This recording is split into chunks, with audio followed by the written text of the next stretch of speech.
Muy buenas y bienvenidos a Zona Verde, el programa en el que hablamos sobre agricultura, jardinería y demás curiosidades del reino vegetal. En el episodio de hoy vamos a hablar acerca de cómo las especies vegetales, muchas de ellas, pueden ayudarnos a detectar contaminación en el ambiente. Además, también hablaremos sobre la turba y los sustratos vegetales.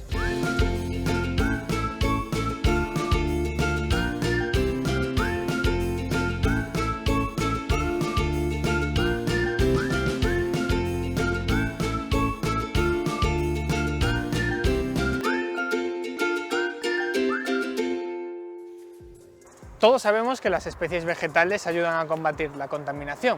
Cada una de las especies combaten alguna contaminación en particular, por ejemplo, la sansevieria combate los formaldehídos, además de muchas otras especies. Lo que pocos saben es que también son indicativos de la contaminación del entorno. Primero de todo, tenemos que saber qué son los bioindicadores. Un poco su nombre ya nos va indicando por dónde van a ir los tiros. Un bioindicador es una especie viva que nos da información acerca de cómo se encuentra el entorno, nos indica cómo se encuentra, como es por ejemplo, antiguamente se hacía en las minas de carbón, cuando se llevaba un canario para conocer cuando se daba una explosión de grisú. Eso era un bioindicador. A día de hoy, por ejemplo, se utiliza los mejillones en redes de agua potable, se pueden utilizar para conocer si el estado del agua es bueno o es malo. Si los mejillones mueren, pues sabemos que el agua no es potable. Las especies vegetales, muchas de ellas, también nos dan información acerca de estos contaminantes, viéndose muy bien reflejado cómo se encuentran cuando hay un contaminante en el entorno. Hay muchas especies vegetales que son especialmente sensibles a estos cambios. Por ejemplo, si hablamos de problemas en el entorno aéreo, pues podemos hablar de especies como el líquen, que sí que sufre mucho y se ve un deterioro a simple vista cuando hay contaminantes presentes. Y si por ejemplo hablásemos del suelo, podríamos hablar del trébol blanco, que se ve muy alterado también cuando hay en el suelo presencia de metales pesados. Entonces ya podemos tener ciertos elementos vegetales que ya conocemos ante qué son sensibles y qué no, y ya podemos determinar ante qué nos estamos enfrentando. Además de ser bioindicadores, muchas especies vegetales también ayudan a limpiar el aire, como ya hemos hablado previamente. Es como el caso de la sansevieria, que ayuda a limpiar algunos contaminantes que se encuentran en el aire. Principalmente suelen ser utilizados para viviendas, por ejemplo, que quieren mantener un aire un poco más limpio de algunos contaminantes que suelen estar presentes en las viviendas. Además de la sansevieria tenemos ejemplos como la cinta, también llamada la malamale, el spathiphyllum o la cuna de Noé, y también algunas especies de helechos que ayudan a mantener un aire limpio para tener un entorno más saludable. Pues estamos aquí con Miguel, que nos va a comentar aquí un poco de sustrato. ¿Qué nos has traído aquí, Miguel? ¿Qué es esto que tenemos aquí delante? Esta es la planta que es la que origina la turba. Es decir, esta planta, de aquí sale la turba en las turberas de producción en Alemania, en Lituania, en Inglaterra, en las zonas donde se produce la turba. De aquí sale la turba, es decir, esta planta nace en el mismo año y muere en el mismo año, y lo que genera es decir, en invierno está inundada las zonas donde están las turberas, y en el verano se seca y la planta se seca y crece 1 milímetro, es decir, las turbas cada año crece 1 milímetro, y las turberas tienen una profundidad aproximadamente de 500 metros de profundidad. Imagínate la cantidad de miles de años que tarda en generarse la turba. Estamos hablando de que cada año se forma 1 milímetro. Nada más por esta planta. Claro, el consumo es... Claro, la zona donde se produce turba son zonas muy ácidas, que no nacen nada, absolutamente nada, solo nace esta planta. Entonces de ahí se genera la turba, se explota la turba, es decir, se divide en turba rubia y turba negra. La turba rubia es la que más superficial está y la turba negra es la que más profunda está. Es decir, en los viveros de producción lo que se quiere es turba rubia. ¿Por qué? Porque es una planta, es un sustrato de sostén. Más inerte, ¿no? Es inerte totalmente, con ácido, una muy ácido. Alta. Lo único que hay que regular el ácido y automáticamente puedes plantar cualquier planta en él. Es decir, como no tiene nada, tú plantas cualquier planta. Lo único que le hace es la aportación que necesita la planta en función del cultivo que vas a generar en él.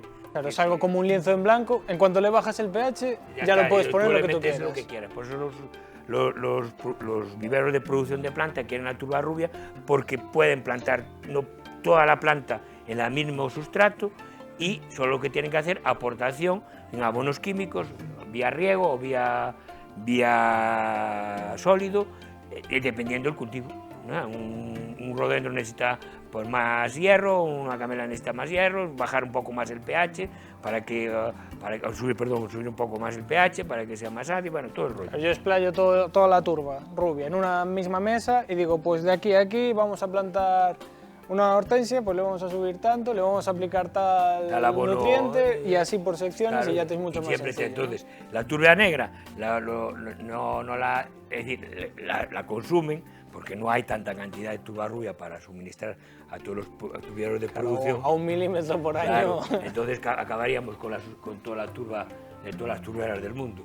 Entonces lo que se hace es la turba negra, ya tiene materia orgánica con descomposición, ya tiene diferentes abonos orgánicos, entonces ya es más complicado mantener un solo sustrato para toda una producción diversificada de plantas. Entonces, bueno, pero la turba rubia, la turba negra viene más para el consumo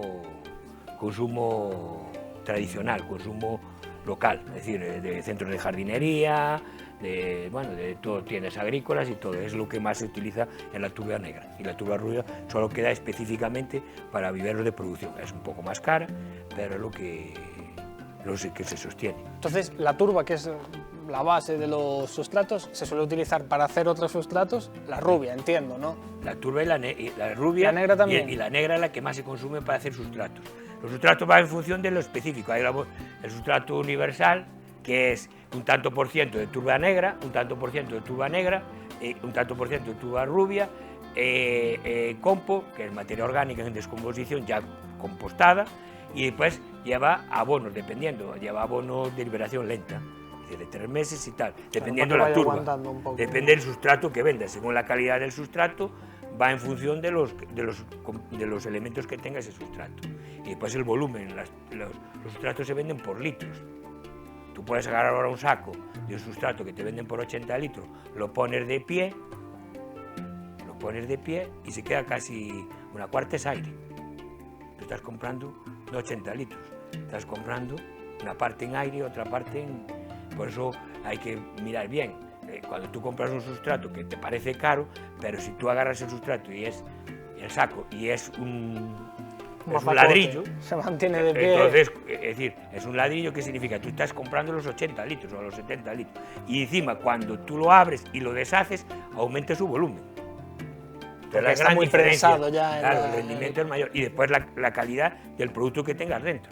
Es decir, nosotros vendemos un sustrato premium y un sustrato normal. Es decir, el premium tiene un precio, pero los elementos son excelentes. Es decir, son una planta que nace, porque tiene que tener...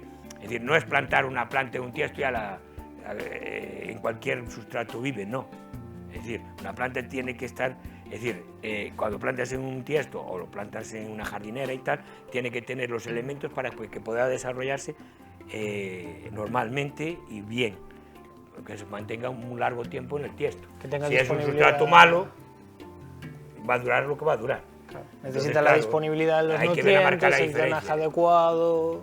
Y después lo que es también, nosotros vendemos sustratos específicos dependiendo del cultivo. Nosotros no vendemos sustratos, nosotros al cliente le preguntamos, ¿qué va a plantar? Yo quiero un saco de sustrato. Y le preguntamos, ¿qué va a plantar usted? Tienes un saco específico para plantar hortensias. Que este sustrato tiene sus componentes, es decir, sus abonos y su sustrato específico para solo plantar hortensias. Ya sus características están maximizadas para el crecimiento adecuado de una hortensia. Y tú lo que hablábamos, que tú estás comprando un saco y esto es un bloque. Aquí no hay nada de aire, ponlo como lo pongas, esto es todo. Tú lo que compras, es de 25 litros, compras Son 25 litros. Este es el sustrato universal que vendemos de Premium, de la marca Premium, que es lo que te digo yo, lo que hablábamos del volumen y después de los componentes que tiene. Este tiene guano, tiene turba negra, tiene turba rubia y tiene un abono de liberación lenta de 3 meses. Este ya se nota que es mazacón. Entonces este es un poco más caro, pero realmente el rendimiento para la planta que tú plantas va a ser excepcional. Esta planta va a crecer sola, es decir, esto con un poco de agua, no hace falta abonar, no hace falta absolutamente. Y lo bueno de este sustrato, que te puede aguantar 2 años. En cuanto abro el paquete, vacío, o sea, Claro, lleno una maceta o y lo replantar guardo, en el mismo después de que muera la planta. Porque es muy bueno. Lo único que no va a tener es un abono de liberación lento, porque se lo papeo, pero lo incrementas tú. Es decir, al ser bueno, siempre puedes rendir más. Cuando eres malo, pues malo no. Hay abonos sustratos que son buenos, pero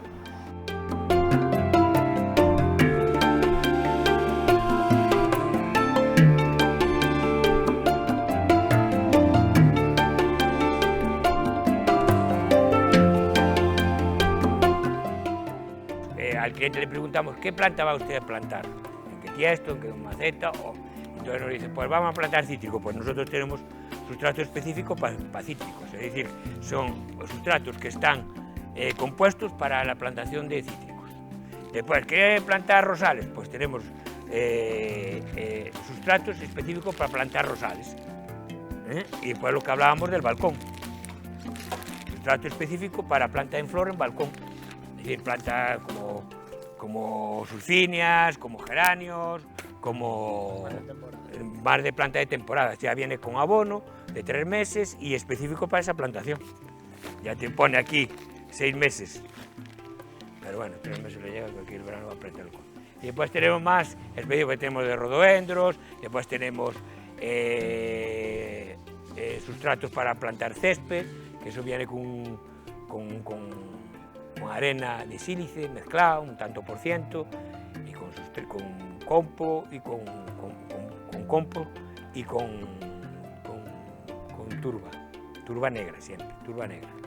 Y en general lo que es los sustratos, más o menos, para tener una idea general, ya sabéis más o menos lo que hay que venir a comprar específico, no solo a tierra universal, y dejarse aconsejar también, ¿no? Importante. Que no se vende tierra, se vende sustrato específico para las plantaciones específicas. Tierra es lo que está por ahí. La tierra que está por el monte, que eso que antiguamente se usaba, pero ahora eso ya no se debe usar porque no es específica para las plantas que estamos vendiendo actualmente. Pues muchísimas gracias por enseñarnos sobre esto. Ahora ya podemos cultivar un poquito con más cabeza. No, exactamente.